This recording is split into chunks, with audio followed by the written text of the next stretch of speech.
How to obtain your eSIM QR code easily. First, through your mobile carrier's app. Most carriers now offer eSIM activation through their mobile apps or websites. This is usually the easiest method. Open your carrier's app, look for settings related to your account or mobile plan, and find an option for eSIM activation or profile download.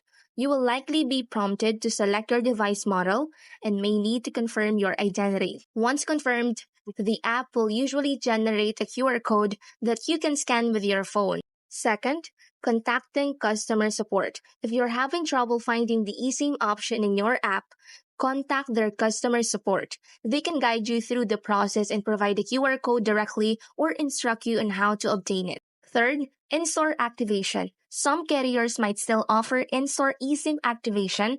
This usually involves visiting a physical store and having a representative to help you set up your eSIM profile. This method is less convenient, but it can be helpful if you're having trouble with the online method.